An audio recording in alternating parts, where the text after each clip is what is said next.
अस्सलाम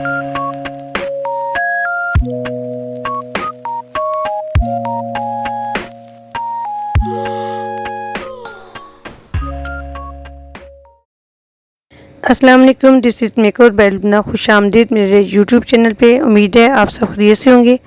आज मैं आपके साथ बेबी हेयर कटिंग शेयर कर रही हूँ जो कि बॉब शेप में होगी। ये आप बेबी की हेयर देख सकते हैं क्योंकि ये बॉब शेप लेना चाह रही हैं। और ऐसे बच्चे जिनकी स्टेप कटिंग हो और स्टेप कटिंग के बाद आप बॉब शेप लेना चाहते हैं तो उसका एक बेहतरीन तरीका ये है जो मैं आपके साथ शेयर कर रही हूँ कि जस्ट आप राउंड टू राउंड आपने नीचे से ट्रिम करते जाना है और इसी तरह फिर आस्ता आस्ता आपके ऊपर वाले स्टेप नीचे आते जाएंगे और नीचे वाले स्टेप को आप ट्रिमिंग करते जाएंगे। मतलब बहुत थोड़ी cutting, half inch 1 inch cutting करें और फिर इसी तरह आपके 3 से 4 दफ़ा या 2 से 3 दफ़ा कटिंग करने के बाद टोटल हेयर आपके साथ मिल जाएंगे और आपकी शेप बॉब कट में आ जाएंगी।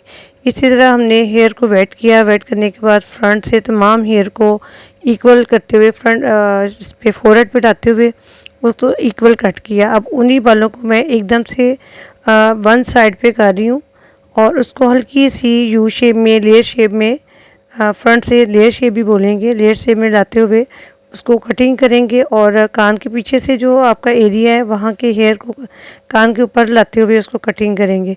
इसी तरह दूसरी साइड पे भी हम साइड पे तमाम हेयर लाएंगे और उसको हल्की सी लेयर शेप में स्टेप के साथ स्टेप मिलाते हुए उसकी कटिंग करेंगे और बेबी को अच्छी तरह पकड़ के उसकी कटिंग करें क्योंकि बेबी एकदम मूव कर जाते हैं और इसमें सीज़र लगने का डर होता है। दूसरा ये कि हमने एक दफ़ा इसीलिए ऐसे सारा कटिंग किया कि अगर पहले मांग करके अगर निकालने के बाद हम कटिंग करेंगे तो उसके बाद दोबारा उसको रीचेक के लिए दोबारा फिर हम वन साइड पे करेंगे, तमाम हेयर वन साइड करेंगे तो इस तरह टाइम लग जाता है और बेबी बहुत ज़्यादा डिस्टर्ब होता है। तो इसलिए शुरू से ही हमने दोनों साइडों पे तमाम हेयर गिराते हुए उसको कटिंग किया।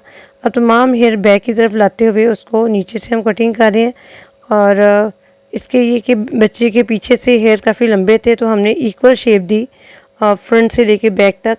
तो उसको कटिंग किया। कटिंग करने के बाद आप अच्छा सा पाउडर लगा के बच्चे के जो हेयर साथ लग जाते हैं, जितना मर्ज़ी एहतियात करें, फिर भी हेयर नेक पे गिर जाते हैं, उसको अच्छी तरह साफ़ करें और बहुत अच्छी शेप आपको मिल जाती है।